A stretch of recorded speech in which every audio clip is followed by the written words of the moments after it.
tous les jours. Du lundi au vendredi, suivez sur nos plateformes en ligne Zoom IT News, nos différentes éditions de nouvelles en provenance d'Haïti et partout ailleurs. Pas besoin d'attendre des heures pour être informé. Zoom IT est là et vous présente l'information en temps réel.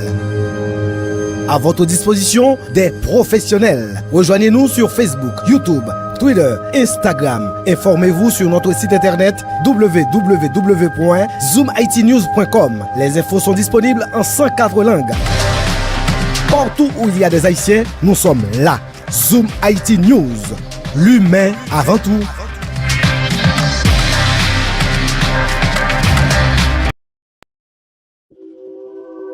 Ou même qu'à vivre États-Unis, Canada, ak n'importe côté dans le monde là, ou capable suivre Kounière, toute nouvelle ak l'autre programme Zoom IT News yo sur Roku TV ak Amazon TV Fire. Zoom IT News, qui est correspondant dans 10 départements géographiques pays d'Haïti, Saint-Domingue, Brésil ak Chili. Zoom IT News, depuis ses côtés haïtiens, nous là.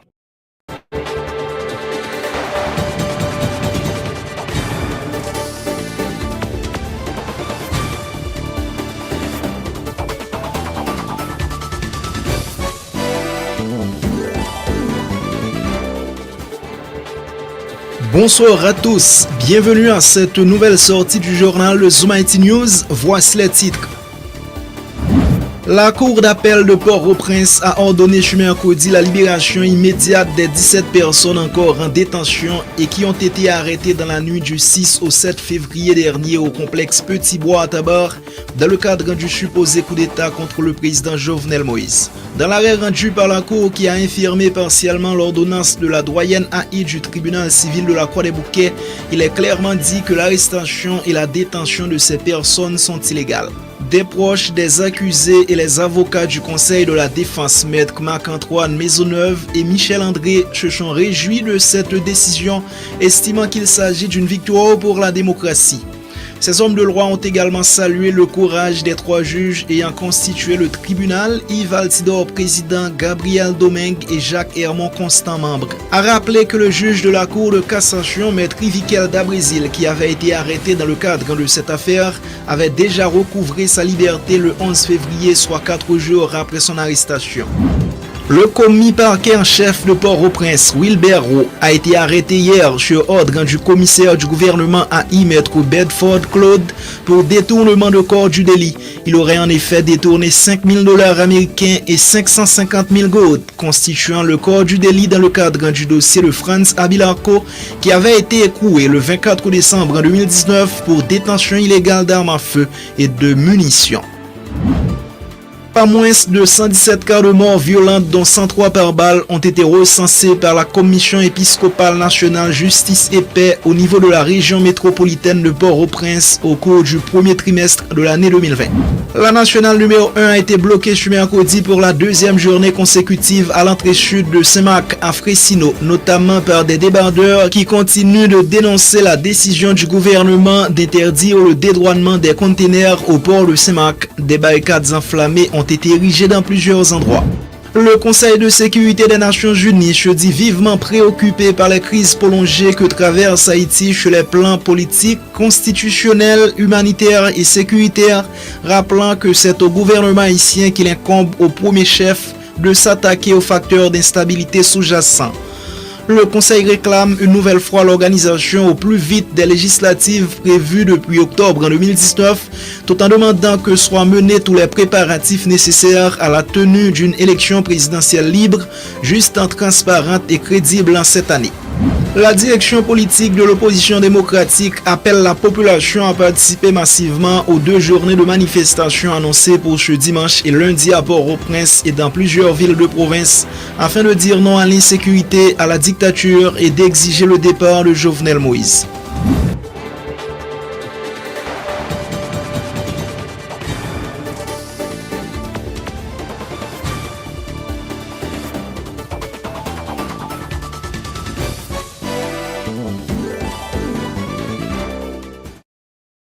Bienvenue au développement du journal. La Cour d'appel a ordonné ce mercredi, lors d'une séance spéciale, la libération des 16 autres prisonniers arrêtés en compagnie du juge Ivikel Dabrizil le 7 février dernier à Petit-Bois dans la commune de Tabar. Cette ordonnance fait suite à celle de la Cour qui demandait aux avocats des prisonniers de produire leur demande au greffe du tribunal de première instance pour analyse le dimanche dernier. Le président du Conseil des juges, Yves Altidor, a brandi l'illégalité de cette arrestation pour justifier cette décision. Reportage Emmanuel Mérina.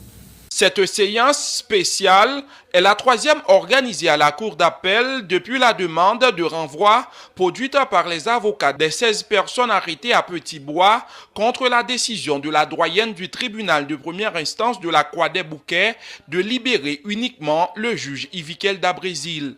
Les juges de la Cour d'appel qui entendaient l'affaire ont émis leur ordonnance dans le cadre de ce dossier. Les prisonniers doivent être libérés rapidement et cette décision est sans appel, conclut la Cour. Le président du Conseil des juges, Yves Altidor, a brandi les articles suivants de la Constitution qui, dit-il, n'étaient pas respectés dans le cadre de cette arrestation. Si il y a violation de la loi, les articles 24-2, 26-1, 26-2 de la Constitution de 1987, dans le cadre de la pacte international relatif aux lois civiles et politiques, à l'égard des appelants dans l'œuvre du modèle. Et puis, partiellement l'ordonnance dont elle appelle, les statuts à nouveau déclarent illégal l'arrestation et la détention des sœurs et dames si décident de. En conséquence, ordonne leur libération immédiate avec exécution survenue, nonobstant toutes les voies de recours, pouvoir de cassation des points de vue. Ceux conformément aux articles 24-2, 26-1, 26-2 de la Constitution en vigueur en Haïti et l'alinéa 4 de l'article 9 du Pacte international relatif aux droits civils et politiques ratifié par Haïti. L'un des avocats des 16 prisonniers écroués actuellement à la prison civile de la Croix des Bouquets, Maître André Michel, estime que cette ordonnance de libération émise par les juges symbolise le triomphe du droit sur l'arbitraire. Il informe que des dispositions vont être prises en vue de la libération des prisonniers dans les prochaines 24 heures. La Cour d'appel a pris une décision historique en ordonnant la libération immédiate des prisonniers politiques du 7 février, nonobstant toutes les voies de recours. C'est ça le plus important. Quand la Cour dit qu'elle ordonne la libération immédiate des détenus, nonobstant toute voie de recours, cassation ou défense d'exécuter, cela veut dire que même si le commissaire du gouvernement exerce un recours par devant la Cour de cassation, ce recours ne pourra pas bloquer l'exécution de la réordonnance de la. Même si la Cour d'appel ordonne la libération immédiate des victimes, celle-ci ne sera effective qu'après l'épuisement de certaines procédures, précise Maître Arnel Rémy, il les détaille. Mais non, la décision sortie, c'est pas automatiquement pour exécuter comme ça. Nous-mêmes comme avocats, il faut lever l'expédition. Elle dit lever, elle dit demander greffe coulant pour le cabanoul. Mais attention, grand pile monde qui parle poser une question, contre exécution nous. Grand pile monde qui parle dire ça. Dites-leur une chose, en matière d'habeas corpus, prenez besoin d'avoir une exécution. C'est ce que la loi dit. C'est liberté individuelle, c'est possible, c'est ça qui fait coulant rendre son tout. Enol et Pierre Buteau, dont leur frère Louis Buteau se trouve parmi les 16 prisonniers du 7 février, n'ont pas caché leur enthousiasme face à cette décision de justice en faveur des incarcérés. Pour eux, il s'agit de la triomphe de la loi. Bon, sentiment est évident, son joie indescriptible, son joie énorme. C'est-à-dire, frère, nous paraît que j'aime séparer. Bon, c'est moi seulement qui séparé avec eux, l'homme parti. Mais nèg ça yo pas jamais séparé. Jumeaux, depuis dans votre maman ensemble. Donc, mais en même temps, je voulais remercier toujours à la presse, mais tout corps qui formait sur ta carrière et société civile. Moi, je crois que il y a plusieurs aspects dans la société civile là, et la société civile là pas mourir. Il est très actif à travers la presse, à travers l'organisation femmes, à travers l'organisation presse tout, à NMH. Mais dans toute bagaille ça, moi voulais épreuve ça permettre moi découvrir un bagaille, c'est d'abord venir vérifier et tester de près et de manière sensible force société civile là, mais en même temps découvrir le monde du droit, le monde de la justice. Notons que ces prisonniers ont été accusés de complot de coup d'État contre le président au moment de leur arrestation. Emmanuel Mérina depuis la capitale haïtienne Port-au-Prince, Zoom Haïti News. La commission épiscopale Justice et Paix tire la sonnette d'alarme face à la situation déplorable dans les prisons civiles du pays. La CEJILAP presse les autorités concernées à prendre les dispositions nécessaires pour améliorer les conditions de détention dans le pays. Compte rendu Diego Charles. Jusqu'en décembre 2020, la population carcérale haïtienne était estimée à environ 11 000 détenus. Ce chiffre a grimpé jusqu'à atteindre près de 12 000 personnes en moins de 3 mois, selon des statistiques publiées vendredi dernier par la CEJILAP. La directrice exécutive de cette organisation de défense des droits humains, Jocelyne Colanoël, dénonce le fait que ces personnes évoluent dans des conditions exécrables. En prison, moun yo pas capable de jouer une quantité et qualité manger pour manger, moun yo pas capable de dormir bien, moun yo pas capable de jouer une soin santé pour ka maladie. De ces 12 000 personnes qui évoluent dans ces conditions infrahumaines, 80% d'entre elles sont en attente de jugement, soit un record depuis les 15 dernières années, fait remarquer la défenseur des droits humains. 80% moun qui dans centre de détention à prison yo, c'est moun qui la capte jugement. Et genan yo qui gen 6 ans, 7 ans, 8 ans qui la justice a jamais tande yo pour juger yo pour être capable de connaître pour combien de temps yo là. Cette situation est due principalement au laxisme des autorités compétentes et à la paralysie à répétition de l'appareil judiciaire ces derniers temps, souligne Madame Noël. Une raison qui fait qu'il y a pile monde qui toujours derrière quatre murailles sans jugement, c'est parce que la justice là pas travail. Depuis plusieurs années, c'est grève sous grève, c'est campé travail sous campé travail qui est dans le système ça. Fort de ce constat, la CEJILAP recommande notamment aux personnes concernées par la paralysie de l'appareil judiciaire de faire le nécessaire en vue de la reprise des activités dans les tribunaux. Diego Charles, Zoom Haïti News à Port-au-Prince. Le parquet en chef de Port-au-Prince, Wilbert Rowe, a été arrêté mardi sur ordre du commissaire du gouvernement à Maître Bedford Claude pour détournement de corps du délit. Il aurait en effet détourné $5,000 américains et 550 000 goudes, constituant le corps du délit dans le cadre du dossier de Franz Abilarco, qui avait été arrêté le 24 décembre 2019 pour détention illégale d'armes à feu et de munitions. Le président de l'Association nationale des greffiers haïtiens, Martin Aîné, a exprimé ses regrets par rapport à cette arrestation, estimant que M. Rowe paie sa légèreté et sa négligence dans la gestion des corps du délit qui lui sont confiés. Il explique avoir parlé aux concernés au téléphone qui lui a fait savoir avoir accepté de rembourser les 550 000 goudes et $5,000 US disparus au cours d'une affaire de cambriolage de son bureau. Martin Aîné révèle que Wilbert Rowe a l'habitude d'utiliser à des fins personnelles certains corps du délit. Écoutez les déclarations de Martin Aîné. Arrestation ça, les nous recevoir les premier que ça nous fait, nous les plusieurs greffiers dans la zone métropolitaine et en plus nous parlé avec Wilbert Rowe et les nous fini parler avec Wilbert Rowe, nous parlé avec commissaire du gouvernement Bedford et après nous tenté d'entrer en communication avec le ministre de Justice. Mais c'était bien malheureux, nous pas de joindre le ministre de Justice. Arrestation ça, c'est qui ça nous connaît. Nous dans toute intervention nous ni dans la presse, ni dans la formation que on a organisé pour greffiers, nous toujours parler avec greffiers pour ne pas traiter aucun de ces justices avec légèreté. Parce que pour traiter de ces justices-là avec légèreté, on va toujours un jour dans le pénitentiaire national où on va toujours entre les 4 000. Les gars, là, on va recevoir un dossier pour supposer recevoir les gens la loi mandé pour recevoir là. Et ou supposer bali tout traitement tout que la loi exigeait pour le dossier avec toute pièce qui appartenait avec dossier. Nos dossiers gagnent le corps du dossier, gagnent le corps du délit et gagnent les pièces à conviction. Également, faut que nous utilisions des moyens adéquats pour nous capables de traiter chaque pièces ça yo même selon les prescriptions de la loi. Collègue Wilbero qui te un dossier la cour, côté que dossier ça, il était venu dans le parquet de Port-au-Prince.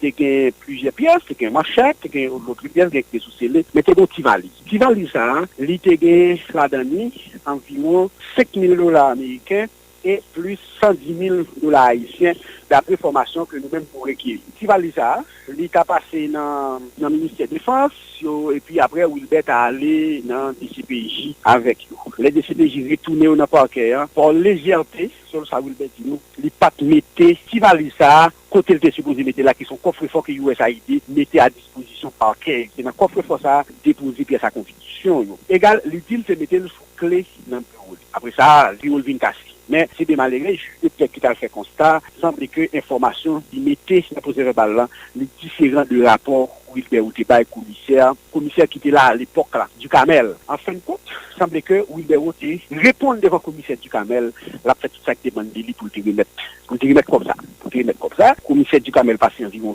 6 mois dans le parquet de Port-au-Prince, égal à commissaire Bedford, lui-même qui t'a prêté dossier en tant que du commissaire du gouvernement.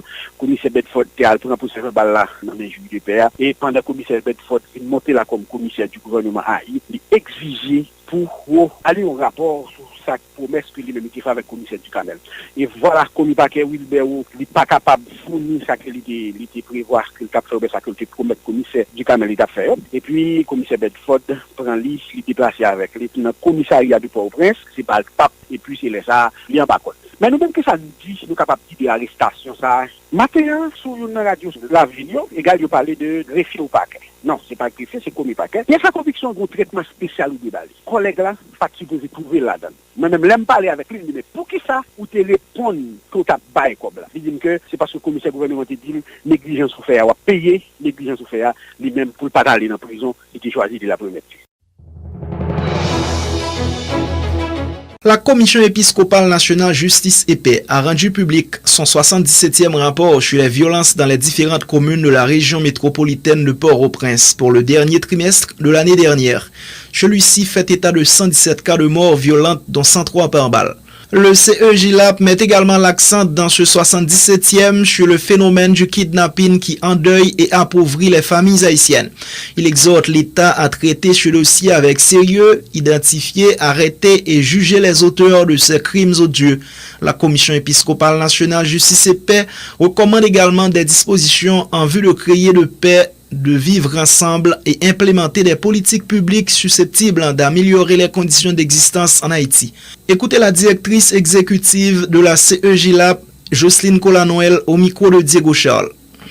Nous, le 77e rapport, nous, sous période octobre à décembre 2020, et qui fait état 117 cas qui mourent avec la violence dans un métropolitain sous 7 communes et qui touchaient avec le travail d'observation ça. Et parmi les gens, il y a 103 là-dedans avec pas les mourir. 77 là-dedans, donc nous pas connaissons non parce que c'est des cas côté jeunes gens mourir, donc pas d'information qui est souillée. Et il faut dans le monde yo trouve nous aussi dans la commune Port-au-Prince yo mourir. Et après ça, c'est Delmas, c'est Pétionville, c'est quoi des bouquets.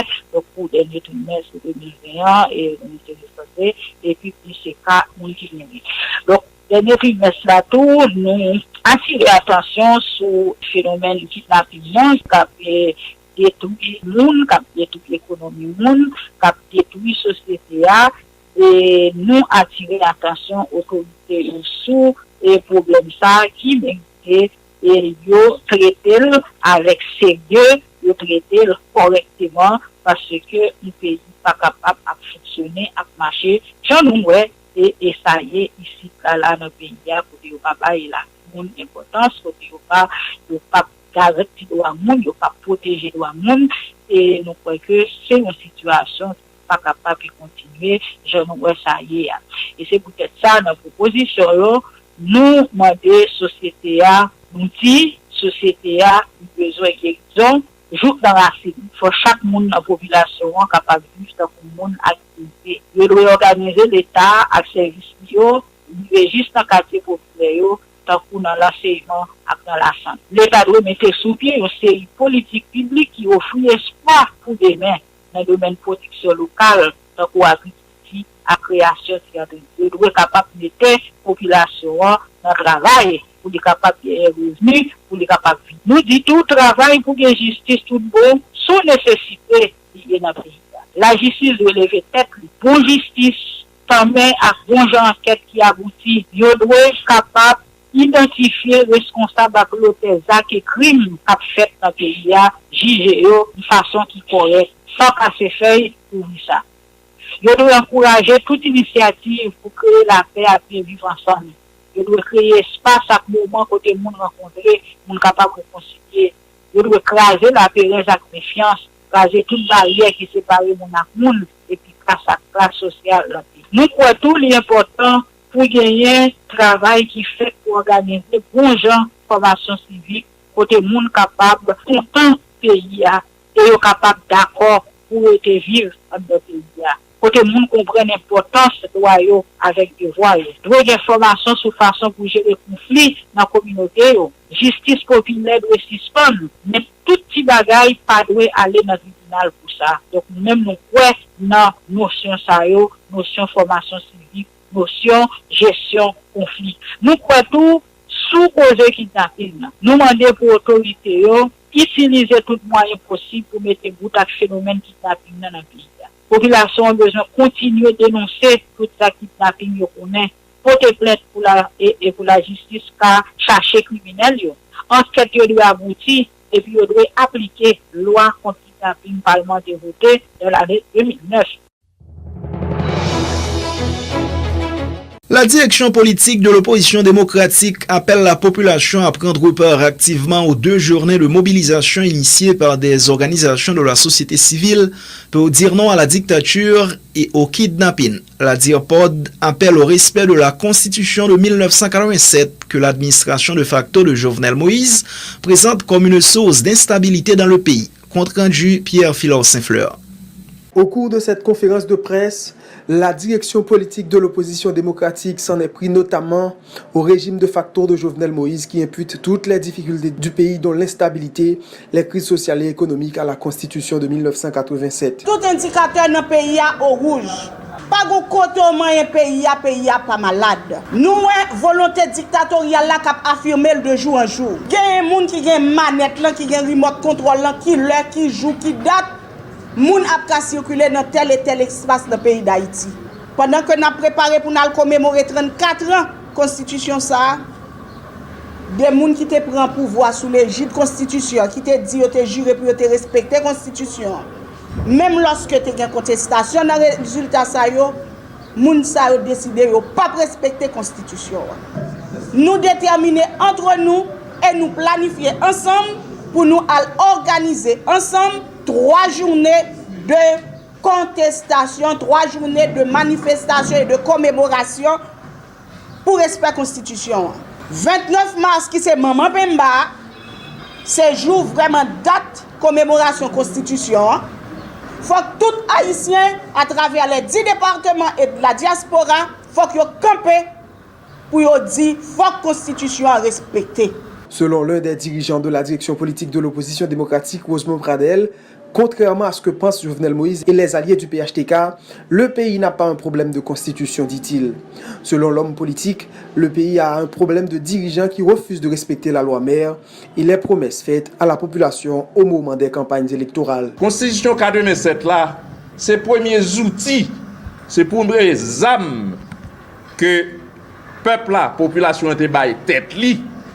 L'elle fin fait 86 et là nous prend décision pour entrer dans Santa Carele dans une démarche démocratique. Constitution 87 là, faut songer bien. Eh bien son une constitution qui était votée à l'unanimité. Ça veut dire presque tout haïtien et haïtienne dans l'époque ça, te voté constitution et dit oui, on d'accord avec ça. On pas croire que constitution donc pays a un problème de constitution, il y a un pays, il y a un problème de président.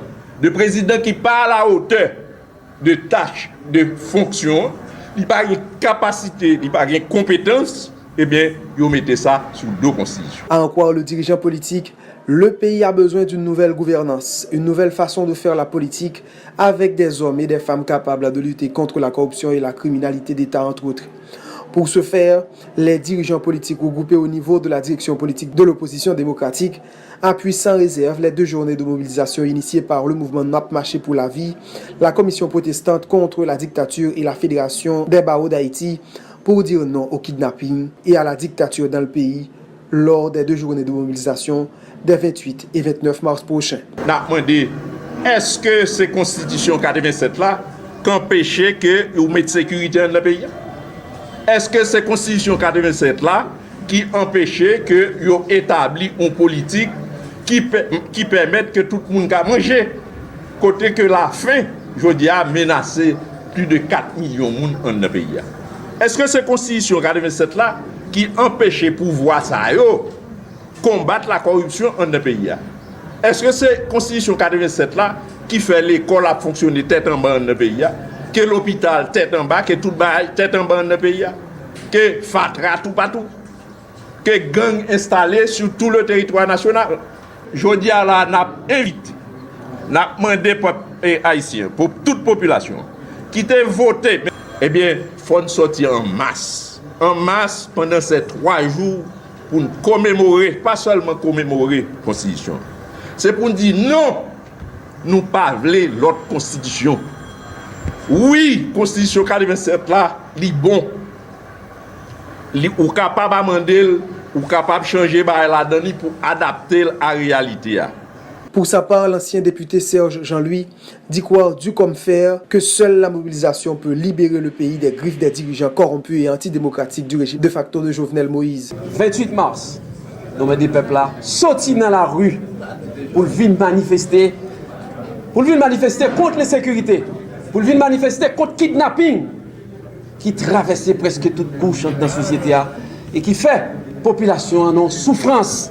Il par contre qu'il est l'absurde la dame.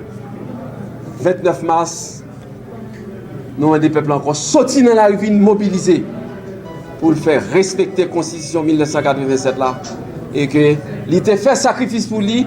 En pile monde parti en exil pour dégager la Constitution ça. En pile monde en prison pour dégager la Constitution ça. Et journée ça, c'est son journée de solidarité effective entre tout peuple haïtien qui a traversé son calamité. C'est pour nous lever camper debout d'un seul homme, d'une seule femme, dans 3 journées de mobilisation pour nous bailler des réponses proportionnelles avec un ensemble de problèmes qui posaient là. Selon les dirigeants de la direction politique de l'opposition, la population haïtienne est face à son destin, précisant que les compatriotes peuvent encore étonner le monde par son sens de bravoure à travers les 2 journées des 28 et 29 mars prochains, à travers ce qu'il qualifie un grand révolte pour exiger le respect de la Constitution et contre le banditisme d'État. Ici Pierre Philor Saint-Fleur à Port-au-Prince. Zoom Haïti News. Le Conseil de sécurité des Nations Unies se dit vivement préoccupé par les crises prolongées que traverse Haïti sur les plans politiques, constitutionnels, humanitaires et sécuritaires, rappelant que c'est au gouvernement haïtien qu'il incombe au premier chef de s'attaquer aux facteurs d'instabilité sous-jacents. Le Conseil réclame une nouvelle fois l'organisation au plus vite des législatives prévues depuis octobre en 2019, tout en demandant que soient menés tous les préparatifs nécessaires à la tenue d'une élection présidentielle libre, juste, transparente et crédible cette année. Le Conseil électoral provisoire a procédé ce mercredi à l'installation des membres des bureaux référendaires départementaux de l'Ouest 1 et 2.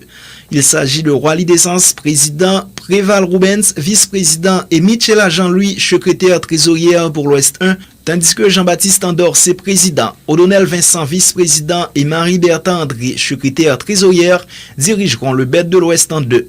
Le directeur exécutif du CEP, Maître Max Delis, qui a procédé à ces installations, a rappelé à ces derniers leur mission d'organiser non seulement le référendum constitutionnel prévu le 27 juin prochain, mais aussi d'investir les membres des bureaux référendaires communaux dans leurs fonctions. Écoutez la déclaration du directeur exécutif du CEP, Maître Max Delis. L'accomplissement de votre mission consiste à réaliser, premièrement, le référendum constitutionnel. C'est la raison pour laquelle, qu'à la proclamation des résultats finaux, ce que nous allons avoir, c'est le bureau référendaire départemental. Pour l'Ouest 1, c'est le bureau référendaire départemental de l'Ouest 1. Pour l'Ouest 2, c'est le bureau référendaire de l'Ouest 2. À votre tour, comme je disais, vous allez installer les membres des bureaux référendaires communaux relevant de votre juridiction électorale. Et déjà, je vous dis que le conseil sera là pour vous assister, vous et moi. C'est la technique et rien que la technique. Job pas nous, c'est pour nous faire tout ça nous connaît. Techniquement, pour nous préparer. Le conseil électoral provisoire, job li, son seul job li gagne, c'est faire élection. Reste bagaille pas intéressé nous. Job pas nous, c'est faire élection. Rien que cela. Préparez-nous techniquement, mettez tout ça, mettez tous les outils pour nous faire élection. Le Conseil supérieur du pouvoir judiciaire a écrit au secteur dont les représentants à l'institution sont arrivés en fin de mandat dans le but de procéder à la désignation de leur remplacement. L'information est confirmée par Maître Jacques Létan, président de la Fédération des barreaux d'Haïti, l'un des secteurs concernés. Maître Létan juge tardive la correspondance adressée par le CSPJ à la FBH qui a jusqu'au 30 avril pour faire connaître son choix, soulignant que la Fédération des barreaux n'a pas de représentant au Conseil supérieur du pouvoir judiciaire depuis plus d'un an. L'homme de loi émet de sérieuses réserves quant à l'aboutissement du processus de renouvellement des membres de l'instance administrative et disciplinaire dans l'appareil judiciaire. Il évoque le fait que ces derniers doivent prêter serment par devant le président de la République et les deux présidents du Parlement qui est dysfonctionnel depuis janvier 2020. Les explications de Maître Jacques Létan.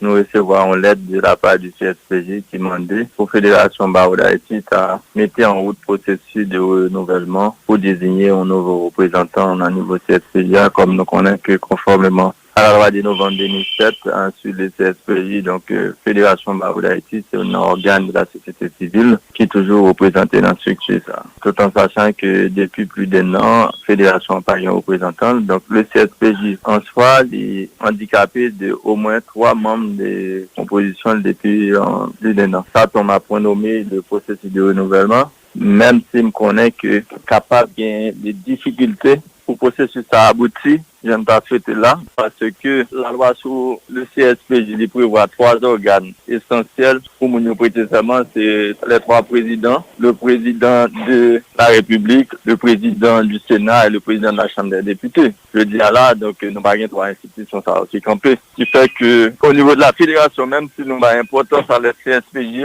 mais sur le plan pratique, je crois que nous courons même pour nous courir à faire marché pressé à le désir au monde. Même si que donc, pour très au sérieux, les CSPJ, on a continué à réfléchir sur ça. Déjà, c'est pas un délai qui est fermé pour nous, parce que le CSPJ est bien en retard. Il est très en retard parce que l'autre organe qui suppose des représentants dans le CSPJ, ça fait longtemps qu'il y a des lettres par an. Déjà, moi, que même au niveau du personnel judiciaire, il y a des magistrats qui ont déjà fait acte de candidature. Ils posent des candidatures officiellement dans le CSPJ. Qu'on n'y a pas qu'à faire marcher pour ça avec nous, on délai jusqu'au 30 avril. Déjà, il était doué.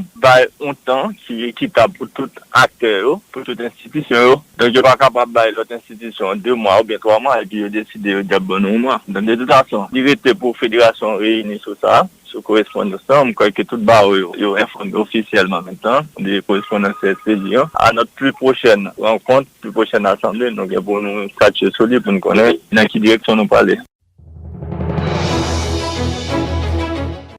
L'expert comptable John Earl Eder Legault déplore le creusement du déficit budgétaire qui a atteint plus de 23 milliards de gourdes pour le premier trimestre. À ce rythme, le déficit pourrait dépasser les 92 milliards de gourdes en fin d'exercice fiscal, ce qui va à coup sûr renforcer dans le rouge les indicateurs économiques, selon John Earl Eder Legault. Le spécialiste en gestion financière exhorte la Banque centrale à jouer son rôle de gardien des deniers publics. Écoutez l'expert comptable John Earl Eder Legault. Selon le dernier rapport BRH, sur le premier trimestre, on était déjà à plus de 23 milliards de gouttes. Dans le dernier rapport sur la politique monétaire que BRH y soumet. Il faut faire la différence entre déficit budgétaire et déficit public. Tout autant nous dans l'exercice-là, nous avons toujours fait allusion à un déficit budgétaire. Mais au final, en fin d'exercice-là, nous pouvons considérer le terme déficit public, c'est-à-dire que toutes les dépenses et les recettes sont arrêtées, on a les chiffres clés pour dire qu'on a un déficit public. Maintenant, lorsque l'État continue à faire déficit public, c'est l'économie la continue à mettre dans une situation qui est plus instable. Par le fait que l'État a fait déficit public non contrôlé, comme je dis non contrôlé, par le fait qu'il faudrait jamais dépasser 3% du PIB. Maintenant, avec 23 milliards de gouttes de déficit budgétaire au premier trimestre, qui a soldé sur un déficit public d'environ 92 milliards en fin d'exercice, est capable de dépasser plus de 10% du PIB.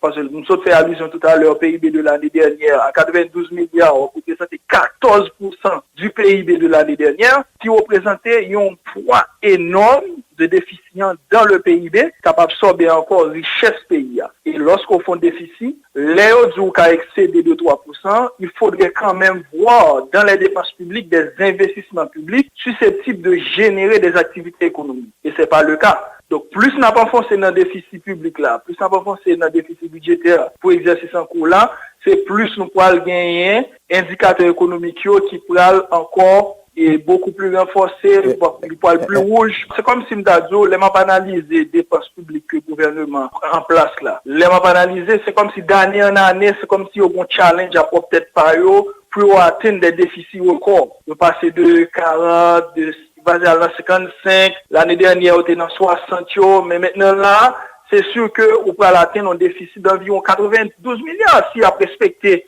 si on toujours continué à faire des dépenses comme ça. On a 23 milliards de déficit public, l'on multiplie au premier trimestre, et on sait que l'année a 4 trimestres, donc en toute proportion gardée, on vient atteindre un déficit d'environ 92 milliards, qui est vraiment inacceptable par rapport à la taille de notre économie, par rapport au poids de notre économie. Il faut que la BRH s'impose, il faut que la BRH joue son rôle de gardien des deniers publics pour être capable d'éviter que l'État lui-même continue à alimenter déficit qui peut le faire que BRH lui-même a continué à alimenter le financement monétaire et qui peut avoir des conséquences sur l'inflation et sur la dépréciation de notre monnaie.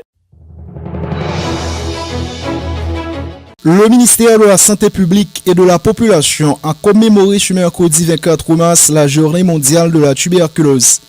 Le MSPP a réitéré sa volonté de mettre fin à la tuberculose et souligné les avancées réalisées dans la lutte pour freiner sa propagation, notamment dans la prise en charge des malades.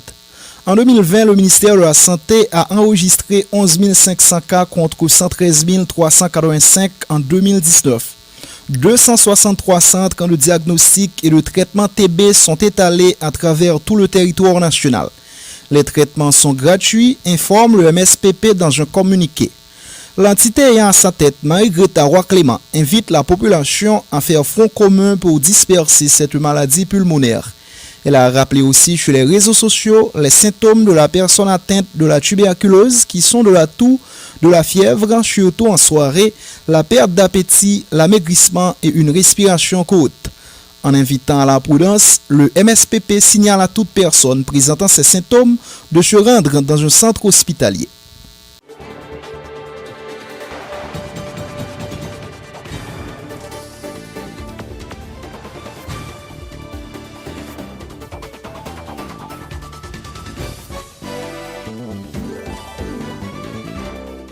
La page internationale du journal: en Amérique latine, les systèmes de santé de plusieurs pays sont au bord de l'effondrement à cause de la montée en puissance des nouveaux variants de la COVID-19. Malgré la progression de la vaccination, plusieurs pays ont décidé d'adopter des dispositions sévères pour contrer une nouvelle vague de la pandémie. Explication: Pierre Philor Saint-Fleur. C'est dans presque tous les pays du continent sud-américain le même scénario. Manque de lits dans les unités de soins intensifs, manque d'oxygène et une contamination en hausse à cause des variants, et cela malgré une campagne de vaccination parfois, comme dans le cas du Chili, très efficace. En conséquence, les systèmes de santé sont au bord de l'effondrement. Parmi les centaines de décès chaque jour au Brésil, celui du jeune Renan, 22 ans, a ému le pays. Atteint du Covid-19, il était sur une liste d'attente pour être admis dans l'unité des soins intensifs dans un hôpital de São Paulo. Lorsqu'un lit a finalement été libéré, il était trop tard. Le jeune homme est mort 19 minutes avant le transfert prévu en ambulance. Ce cas illustre l'effondrement du système de santé face à un virus qui ne cesse de progresser, notamment chez les jeunes. La propagation du Covid-19 oblige les maires et gouverneurs à prendre des mesures de restriction, parfois contre l'avis de la population. Mais selon les experts, la pandémie est hors de contrôle dans ce géant pays d'Amérique latine, ce qui inquiète fortement les pays voisins.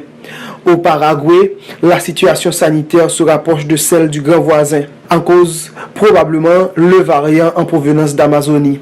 Entre-temps, le bruit des casseroles en réponse au discours du président brésilien Jair Bolsonaro a retenti dans de nombreuses villes du Brésil. C'est ainsi qu'a été accueillie l'allocution d'un président dont le code de popularité a chuté à 30%. Jair Bolsonaro, covido-sceptique notoire, a fini par se montrer un peu plus concerné. Il promet l'autosuffisance en termes de vaccins et une accélération de la campagne d'immunisation. Parallèlement, une mutation qui circule déjà en Uruguay et au Venezuela où les autorités ont décrété un confinement strict de 2 semaines. Des mesures locales sont prises également en Argentine ou au Chili où les contaminations repartent à la hausse malgré la campagne de vaccination la plus efficace de la région. L'inégalité face à l'accès aux vaccins est d'ailleurs très prononcée. Le Honduras, par exemple, a reçu les premières doses seulement la semaine dernière.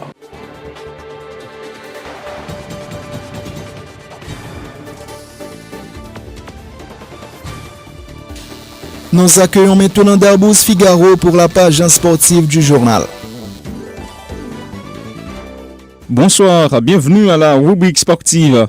Haïti sera opposé au Belize ce jeudi 5h PM au stade Silvio Cator dans le cadre de son premier match aux qualifications à la Coupe du Monde FIFA Qatar 2022. À environ 24 heures de cette partie, le groupe des Grenadiers n'est toujours pas au complet. Un souci pour le sélectionneur national Jean-Jacques Pierre qui fera ses premières armes sur le banc de l'équipe nationale. Il n'a dirigé que 3 séances d'entraînement avec une participation limitée. Des doutes planent sur la présence de plusieurs cadres dont Donald Guerrier du 15 Nazan, Carlin Zarkus et Derrick Etienne. En tout cas, le 11 national entend faire vibrer les 6000 spectateurs qui seront autorisés. La sélection nationale olympique de son côté disputera son ultime match aux éliminatoires des JO de Tokyo 2021 à Guadalajara. La victoire est impérative pour les jeunes grenadiers qui sortent de nuls convaincants face au Canada. Le sélectionneur italien ainsi que ses poulains entendent jouer crânement leur chance, même si leur destin ne leur appartient plus. Ils étaient au micro de FHF Communication également. Il faut que, quel que soit ça qui passe dans le match après nous, il faut que nous ne pas regretter. Ça veut dire que ça m'invite tout le temps encore en dans un projet bien défini, en dans une organisation bien interprétée pour nous faire un match pendant 90 minutes. Pas oublier moi. Tout ça qui se passe au Canada a bien important, c'est si nous bien fini contre Salvador.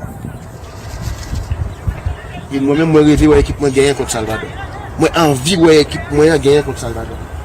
Moi yo 2 fois nous pas gagner rien pour nous perdre, nous pas gagner rien pour nous monter terrain pour nous faire football que nous comptons faire. Je me sens bien après 2 matchs. Je viens jouer dans la compétition avec l'équipe de tout moi-même pour l'équipe ASN. Et même parce que c'est pas ça seulement que je fais plus. C'est dans le match qui vient, je vais plus, je vais meilleur. Je dis toujours supporter nous parce que nous, le pays, c'est seulement le football qui a fait nous. Je dis toujours supporter nous, toujours nous force, courage pour nous arriver plus loin.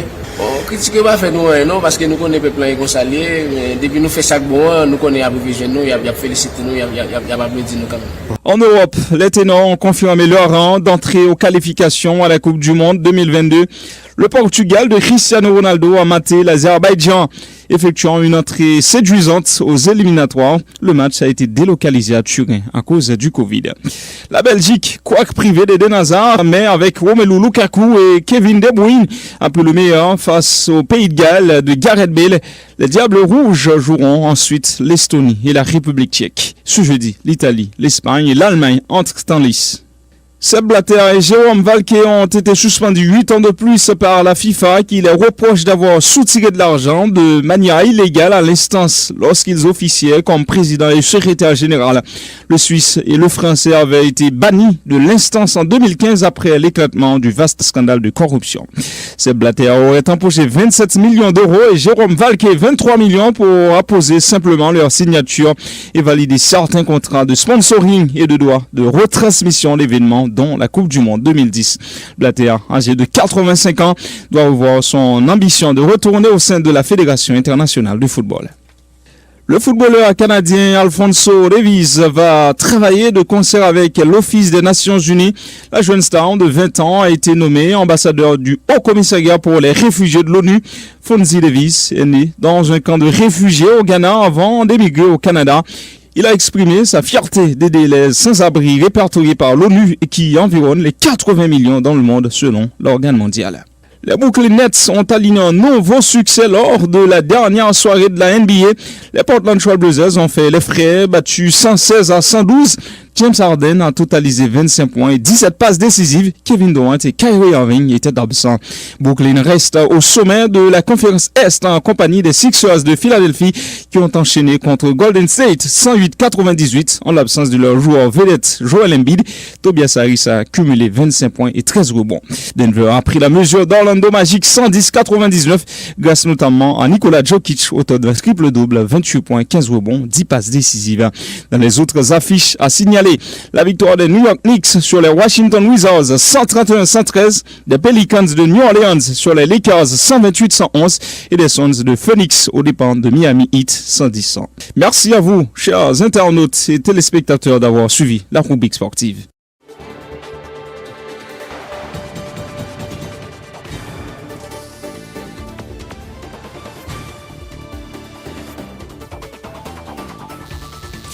C'est la fin du journal. Avant de partir, voici le rappel des titres. La Cour d'appel de Port-au-Prince a ordonné ce mercredi la libération immédiate des 17 personnes encore en détention et qui ont été arrêtées dans la nuit du 6 au 7 février dernier au complexe Petit Bois à Tabar dans le cadre du supposé coup d'État contre le président Jovenel Moïse. Dans l'arrêt rendu par la Cour qui a infirmé partiellement l'ordonnance de la doyenne AI du tribunal civil de la Croix-des-Bouquets, il est clairement dit que l'arrestation et la détention de ces personnes sont illégales. Des proches des accusés et les avocats du Conseil de la Défense, Maître Marc-Antoine Maisonneuve et Michel André, se sont réjouis de cette décision, estimant qu'il s'agit d'une victoire pour la démocratie. Ces hommes de loi ont également salué le courage des 3 juges ayant constitué le tribunal, Yves Altidore président, Gabriel Domingue et Jacques Hermon Constant membre. A rappelé que le juge de la Cour de cassation, Maître Ivikel Dabrésil, qui avait été arrêté dans le cadre de cette affaire, avait déjà recouvré sa liberté le 11 février, soit 4 jours après son arrestation. Le commis parquet en chef de Port-au-Prince, Wilbert Roux, a été arrêté hier sur ordre du commissaire du gouvernement AI, Maître Bedford Claude, pour détournement de corps du délit. Il aurait en effet détourné $5,000 américains et 550 000 gold, constituant le corps du délit dans le cadre du dossier de Franz Abilarco, qui avait été écroué le 24 décembre 2019 pour détention illégale d'armes à feu et de munitions. Pas moins de 117 cas de morts violentes, dont 103 par balle, ont été recensés par la Commission épiscopale nationale Justice et Paix au niveau de la région métropolitaine de Port-au-Prince au cours du premier trimestre de l'année 2020. La nationale numéro 1 a été bloquée ce mercredi pour la 2e journée consécutive à l'entrée sud de Saint-Marc à Freycinet, notamment par des débardeurs qui continuent de dénoncer la décision du gouvernement d'interdire le dédouanement des containers au port de Saint-Marc. Des barricades enflammées ont été érigées dans plusieurs endroits. Le Conseil de sécurité des Nations Unies se dit vivement préoccupé par les crises prolongées que traverse Haïti sur les plans politiques, constitutionnels, humanitaires et sécuritaires, rappelant que c'est au gouvernement haïtien qu'il incombe au premier chef de s'attaquer aux facteurs d'instabilité sous-jacents. Le Conseil réclame une nouvelle fois l'organisation au plus vite des législatives prévues depuis octobre 2019, tout en demandant que soient menés tous les préparatifs nécessaires à la tenue d'une élection présidentielle libre, juste, transparente et crédible en cette année. La direction politique de l'opposition démocratique appelle la population à participer massivement aux 2 journées de manifestation annoncées pour ce dimanche et lundi à Port-au-Prince et dans plusieurs villes de province afin de dire non à l'insécurité, à la dictature et d'exiger le départ de Jovenel Moïse.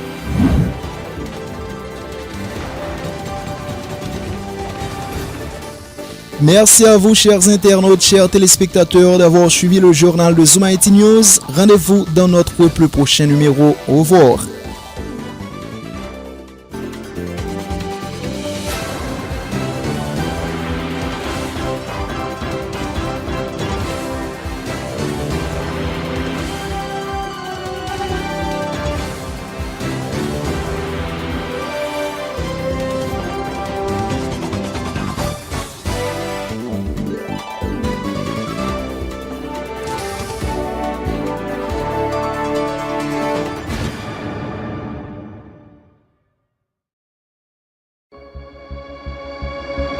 Tous les jours, du lundi au vendredi, suivez sur nos plateformes en ligne Zoom IT News, nos différentes éditions de nouvelles en provenance d'Haïti et partout ailleurs.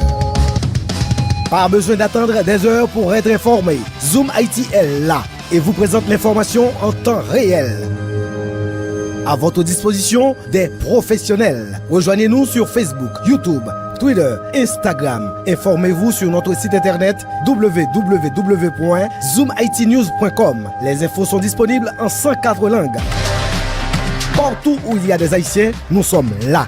Zoom IT News. L'humain avant tout.